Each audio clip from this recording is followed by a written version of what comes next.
And we continue at 1:06 in the afternoon. It's the John Phillips Show.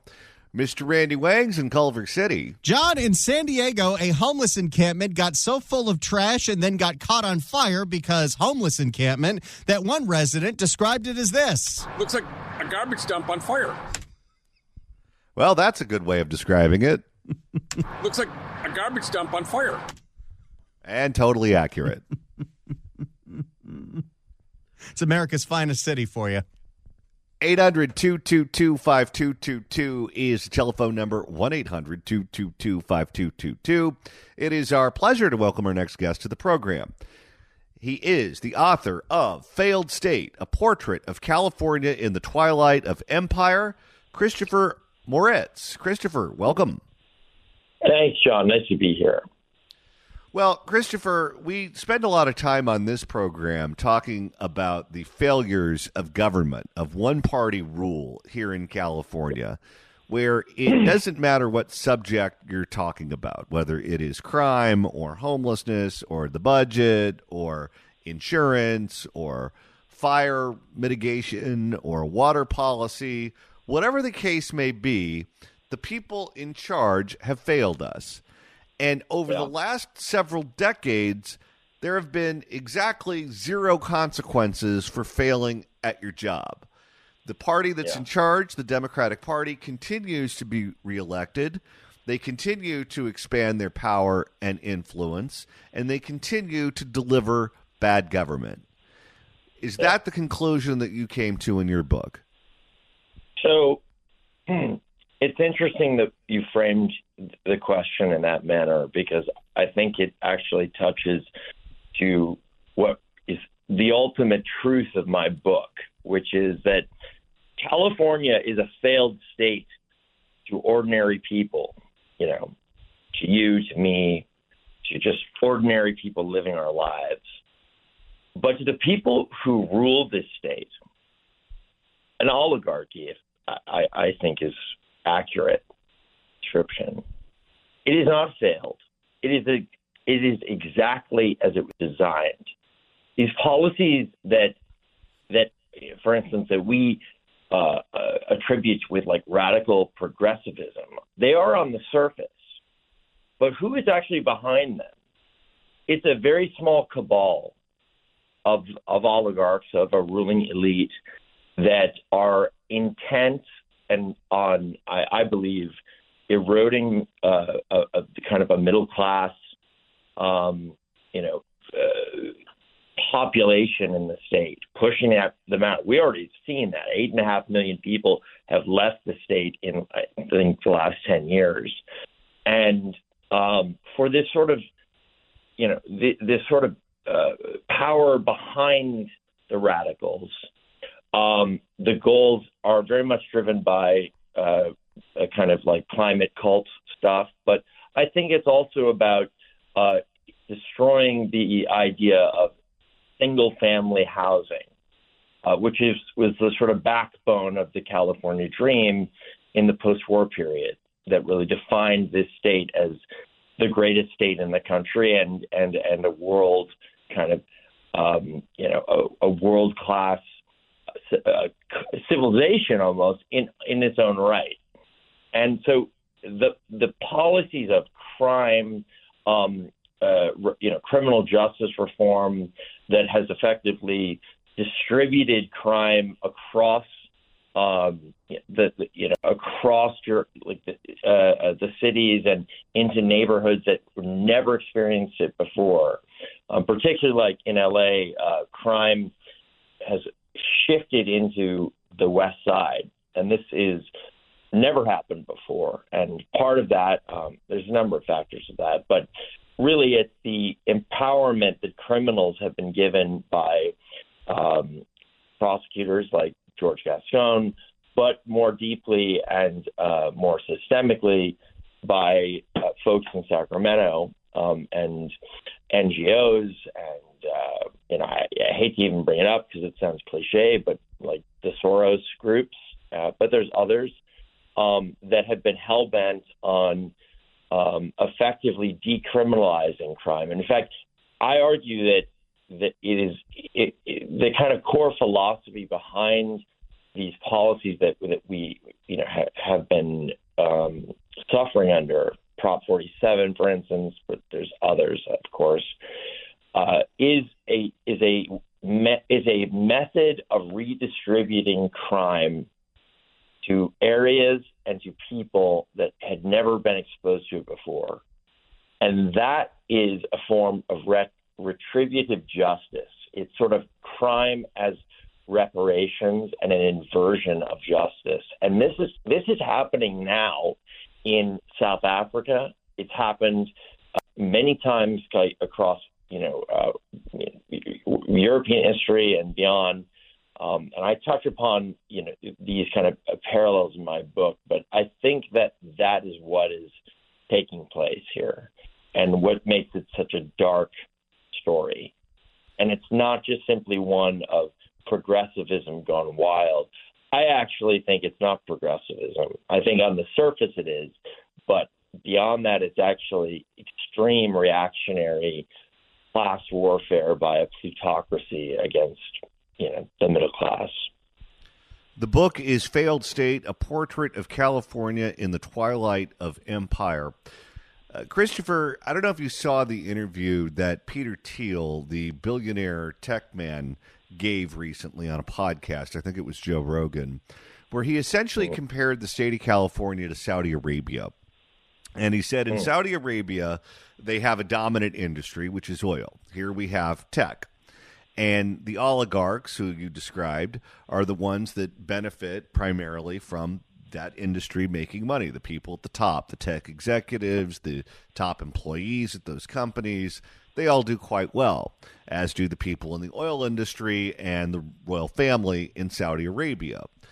But that wealth is concentrated among very few people. And what Thiel says is in Saudi Arabia, they make sure to share some of the spoils with the people at the bottom through various programs so that people don't get angry enough to overthrow the government. In California, they have a sovereign wealth fund that acts as a super annuity to the citizens. And that also applies in the UAE. And as a result, people don't pay taxes. So that's another issue. But and here we do it with real estate, and we do it with government programs and government subsidies. And that's how the people at the bottom get paid off. And it's a screwy way to run a system. It's a screwy way to run a country or a state, but it works for Saudi Arabia and it works for California. Your thoughts on that? That's really interesting. I hadn't seen that interview, and I hadn't thought of it in a comparison to Saudi Arabia, only because Saudi Arabia seems to be functioning much better than California, right? Like in terms of daily life, and let's say the expectation of being a victim of crime, that's not happening in Saudi Arabia. I mean, it's a police state, of course, but nevertheless, in California, there is now an expectation that if a crime is committed upon you, especially in LA County, justice is elusive. And I will tell you what started this book was a event that happened to me 2 years ago, in which my house in Santa Monica, family house in Santa Monica, was burglarized 2 nights in a row while I was sleeping in the house by an MS-13 hardened gangster, illegal alien, and prior convicted felon who had been deported by Trump back to El Salvador and then came back into the States under Biden and went on a rampage, terrorizing families all across LA County. He hit a dozen houses in this what's called a hot trowel burglary. It's like a little bit, it's sort of like a home invasion where you don't encounter the person, but the victim is in the house, and it's a very serious crime. And he did this all over LA County, but he did in Ventura County too. In Los Angeles, he was never prosecuted. In Santa Monica, for the crime that he committed on me, the Santa Monica police never even called me. It took 15 hours for them to show up to my house after the first incident and another 14 hours after the second incident. And I asked why. And they said, well, we're dealing with so many homeless overdoses. So then I finally find out that this gangster is arrested in Ventura. And when he's arrested, he has a stolen loaded gun on him. He has body armor, which, by the way, is a federal crime for a convicted felon. He has knives. He is armed to the teeth. And a task force of cops up in Ventura County take him down in his car. And in his interrogation, the cops say, thanks for not firing on us. And he says, well, don't thank me, because if my wife and his anchor baby had not been in the vehicle, he was planning on having a shootout and a last stand and murdering the cops. So this is the character, and he ultimately gets charged with one count, maybe two counts of these types of crimes in Ventura, and he is given a sentence of 2 consecutive years. So that means, that he's just going to serve 2 years, max, probably less, and a $300 fine. And when I found out about all of this, I was just in such disbelief. I was so naive about this state, and growing up in Santa Monica as I did have, and so I started talking to prosecutors, and I talked to this one, really impressive veteran prosecutor, and told her my story, and said, what's important about your story is that it's actually so relatable. And that struck me as it's relatable. This is relatable in California. If this is relatable in California, we have a serious problem. And so that began the investigation into crime in the state. But beyond crime, you realize ultimately that California has broken the social contract.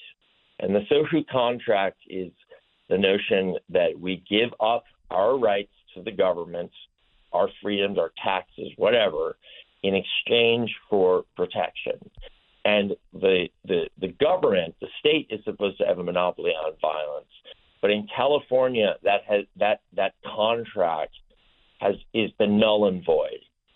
And so it begs the question of the legitimacy of the state government, frankly. I do not believe they are legitimate. Sacramento has committed acts of gross negligence in passing series of laws. Obviously, we know about Prop 47. That's a ballot initiative, but there's others, and it's detailed in my book. But these laws are so grossly reckless and negligent that, to me, as a lawyer, I think it rises to some level of criminality, at least on a moral level. So, I don't know where you go from here, because these powers are so entrenched.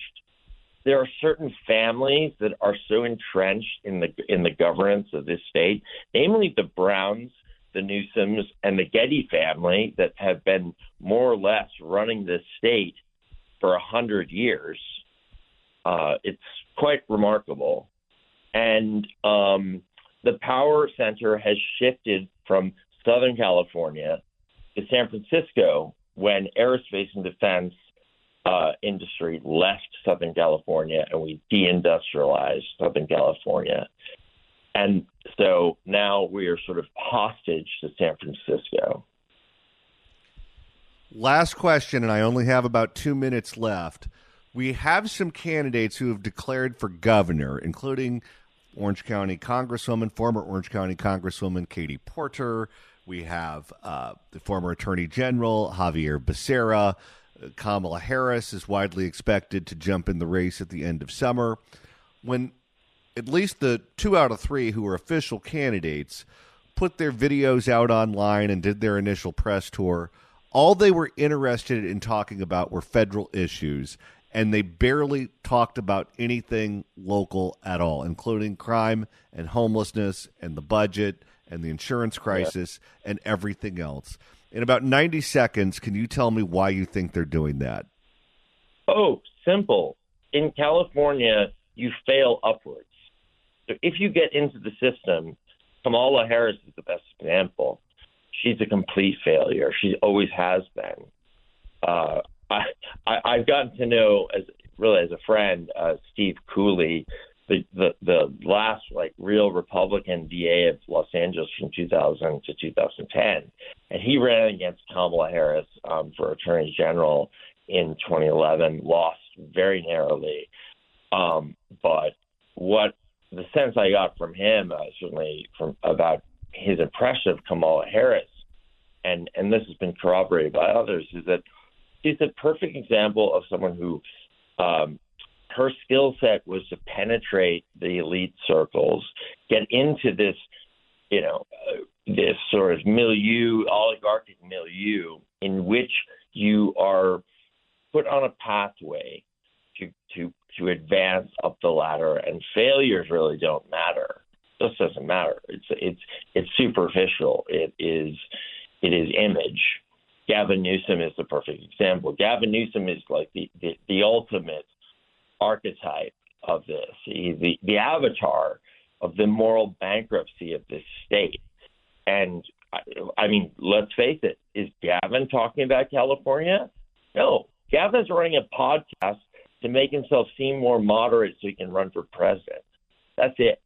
So, these people are awful. They are just, in some cases, evil. Not all, but in some cases. But generally, they're all awful.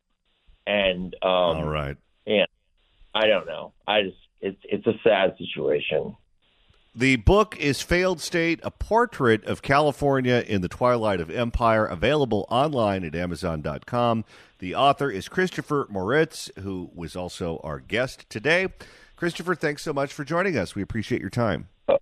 Thanks, John. Really appreciate it. If you'd like to email the show, you can do so at johnnydon'tlikeshow@gmail.com. That's johnnydon'tlikeshow@gmail.com. And Randy, I got a note just a few minutes ago from a listener who asked, if I want to re-listen to your monologue last hour about Nancy Pelosi and the tariffs with China, how can I do that? Well, it's real easy. Just search for The John Phillips Show wherever you get your podcasts, whether that is the Apple Podcasts app, the iHeartRadio app, We love everybody. the Spotify app. Quite frankly, It is very easy to listen to John talk about Nancy. Karen, why are you doing this? And Randy, coming up on Friday of this week, we are packing up and going on the road. We are heading back to Long Beach, everybody. Johnny and I are going to be celebrating the 20th anniversary of Gladstone's Long Beach and the 50th anniversary of the Long Beach Grand Prix.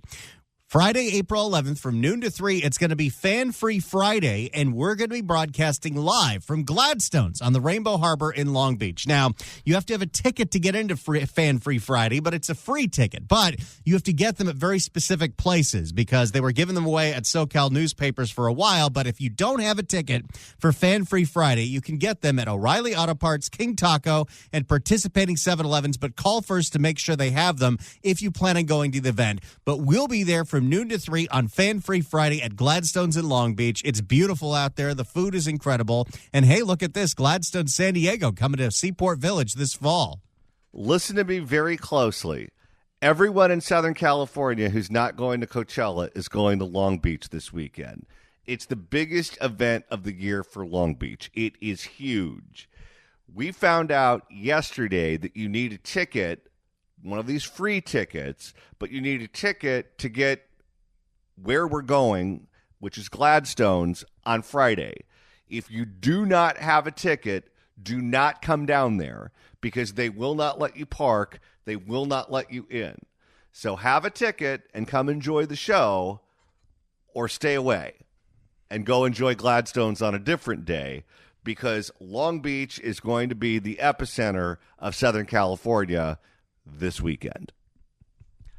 All right.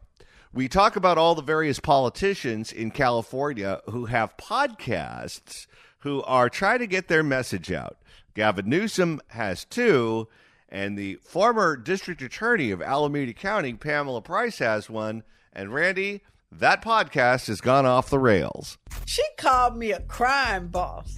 Pamela Price's podcast is really more about revenge than anything else, and her trying to justify how it was that she got recalled by such huge margins. Because you got to understand, Johnny, according to Pamela Price, it's all a big fat conspiracy against her. Is that so? Yes, and now Pamela Price complains about the crime in Oakland, how it was unfairly tied to her, and blames Project 2025 as the reason she was removed from office. Not the Illuminati? First, let's hear what Pammy has to say about crime in Oakland. I said, hell no, baby boy. Let me get up on out of here. Hey, if that guy wants to call in, he can. One of the biggest frustrations of Oaklanders in 2023 was rising crime. Yep. On your watch. Businesses were being broken into. Bipping was pervasive across the city. Including in your car. This sounds like this show is scripted, by the way. I've been bipped several times. Oh, no, she wrote this. This is not a stream of consciousness. She wrote down this rant and is reciting it. Businesses were being broken into. Bipping was pervasive across the city. Police response times were horrible and getting worse every day. And the media was constantly trashing Oakland as unlivable. I don't know if you could really blame the media for that one. No, they were pretty much just reporting on the news. I mean, there's not really a whole lot of editorializing with some of these clips. Oh, my God. They melted the basketball court. It's a lot of crime now. It's wild, wild west out here. Who else do we go call Superman? Oakland, I love you, but you don't love me. It's almost as if that county was run by a crime boss. See, that's not the media. Those are the residents of Oakland complaining about how bad Oakland is. Fear, fear, doom, and gloom. Everything she says is a soundbite. She called me a crime boss. I feel like we talk about her now more than we used to when she was the DA. Well, she didn't have a podcast when she was the DA. In 2024, crime was going down and bipping declined. No, it didn't. Who are you trying to kid? But businesses were still being broken into. The police response time still sucked. That is true. She's using the people's language. And the police unions were now openly attacking me, and the media was still trash talking about Oakland. She's got a lot of scores to settle. The media was reporting on all the crime stories in Oakland and the frustration of the victims of those crimes when the prosecutor for Alameda County would not prosecute those crimes. And that was you, lady. In 2025, crime is rising. Bipping is back. Now she sounds like Whoopi Goldberg there. By the way, this is also not true. ABC 7 in the Bay Area actually went to the glass shop repairmen. They did this in San Francisco, and they found out, yes, actually broken glass replacements for car windows is way down, not just in San Francisco, but it's also down recently in Oakland. Bipping is back. But Pamela Price wants you to think that now that she's out of office, crime is going back up. She is the angriest person in the state of California. Which is saying something. In 2025, crime is rising. Bipping is back. I got to say, bipping is back. That's a classic right there. That's one of her favorite words. Bipping is back. More businesses are being broken into. The police seem lost without a cause. And the media has gone strangely silent. No, they haven't. No, we're talking about it pretty much every day. And the media has gone strangely silent about the connection between the DA and crime in Oakland. Well, that's because you just got recalled, and the Board of Supervisors replaced you with somebody who's going to follow the law, which does not make a lot of news.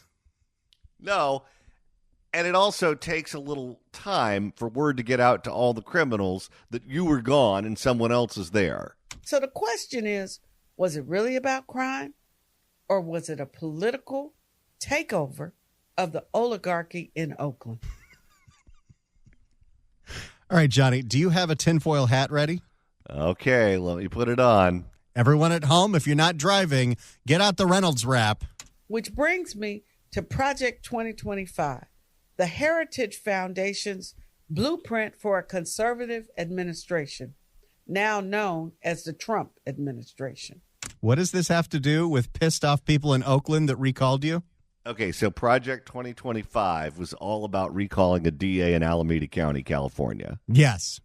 Project 2025 proposed that the Department of Justice charge local elected prosecutors or otherwise intervene in cases that have, quote, rule of law deficiencies, close quote. How is that?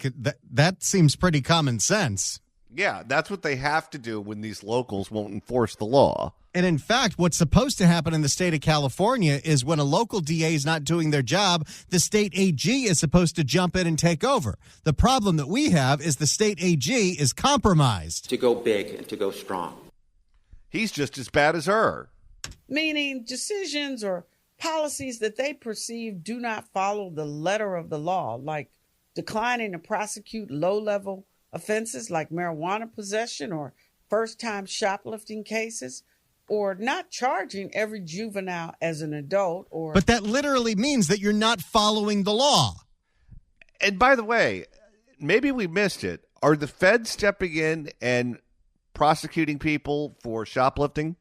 As far as I know, they're not, because that's not a federal crime. That's what I thought.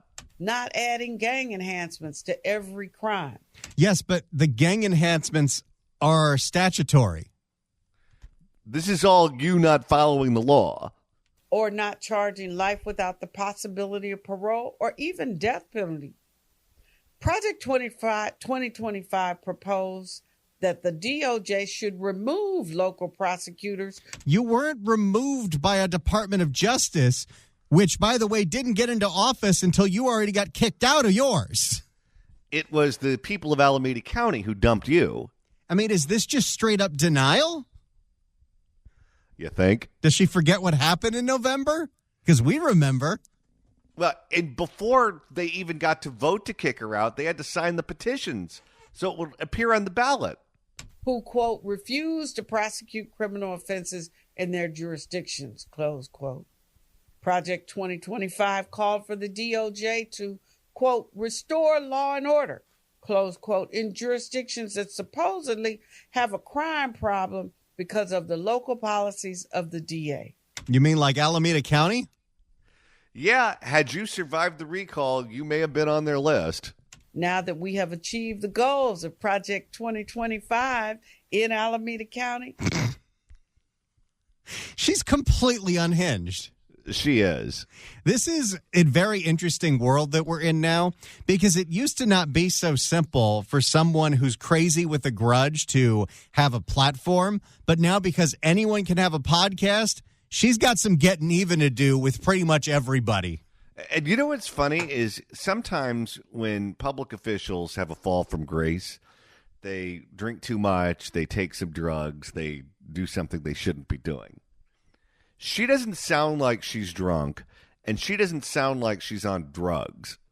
She sounds like she's naturally this crazy.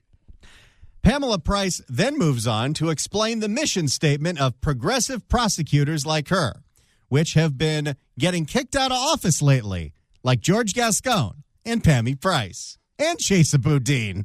Is anyone wondering why the media is no longer interested in what's happening in the DA's office? Well, typically what goes on in the DA's office is kind of boring because DAs are supposed to execute what the laws are. When somebody decides they want to do that job and not execute what the laws are, it makes news.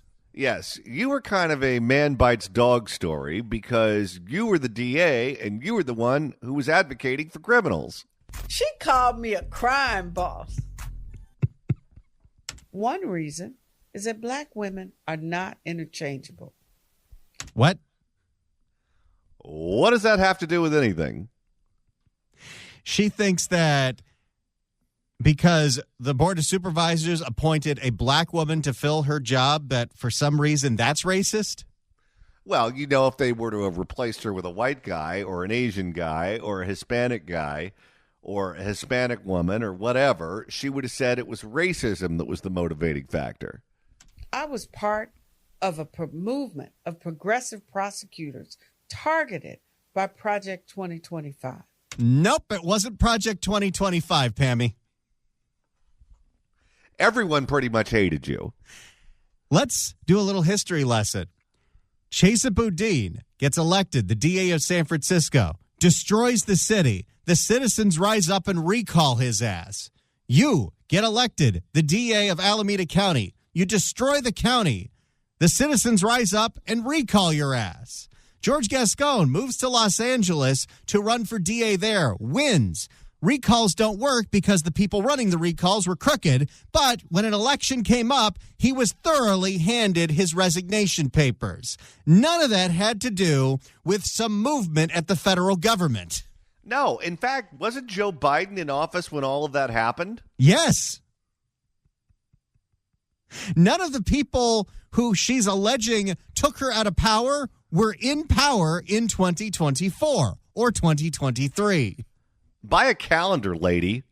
The difference between a progressive prosecutor and the traditional prosecutor is, number one, a commitment to addressing racial disparities. Oh, boy. You ready for a mission statement, Johnny? Oh, here we go. It's going to be like one of those online classes that we have to take. To live in Pamela Price's world, you have to see everything through race. That has got to be exhausting to be around. Number two, a commitment to dramatically funding reentry services. The hell does that mean? I think it means they have to give money to people who are coming out of prison and going back to society. Number three, a commitment to reimagining youth justice. Oh, like not charging juveniles for anything so the gangs find out about that and then send the juvenile gang members to Home Depot to steal the hammers. And that's why you have to buy socks behind bulletproof glass. How ghetto does it look that they have to lock up the socks?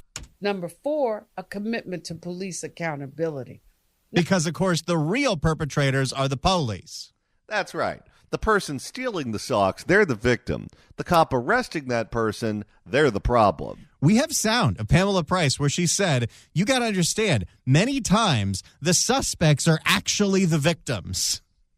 Number five, disengaging from past practices and policies that feed mass incarceration and support white supremacy. Oh, my goodness. Putting criminals in prison is white supremacy. And not putting people in prison is not following the law, Pammy. Number six, recognizing the harms and inequities of our criminal justice system and thinking creatively about how to right the wrongs of yesterday. Which means don't put people in prison. Everyone who commits crimes gets to be out and about in Alameda County when she was in charge. Number seven, looking back and being committed to undoing the harm of your predecessors. Number eight, leading the conversation with law enforcement about how to disengage from policies and practices that feed mass incarceration. So don't arrest people. She wanted the cops to look the other way. And support white supremacy. If you don't see these commitments being manifested in your criminal justice system by your local DA, then perhaps you too are living in the visionary era of Project 2025. You heard it from Pamela Price herself. Policing and incarceration is white supremacy. She is dumb and crazy, and that is a toxic cocktail. She called me a crime boss. If you'd like to email the show, you can do so at johnnydon'tlikeshow@gmail.com. That's johnnydon'tlikeshow@gmail.com. And Randy, we have an important addition to the information regarding Friday's broadcast in Long Beach. So Long Beach Grand Prix is this weekend. We're going to be at Gladstone's in Long Beach, which is inside the place that's the ticketed area for the Grand Prix. We're going to be there from noon to 3, and we found out yesterday the only way to get to Gladstone's is if you have a ticket for the Long Beach Grand Prix. Now, the tickets on Friday are free, but how you get them is a little complicated. You either got to go to an O'Reilly Auto Parts, King Taco, or participating 7-Elevens. Call around, but we don't know otherwise how you get a ticket for this thing. It's supposed to be free, so this is all the information we have at this point. But we'll be there from noon to 3. If you could make it, we'd love to see you. If not, you'll listen on the radio and find out if any of us make it there on time. We have one more hour coming up on The John Phillips Show. Don't you go anywhere.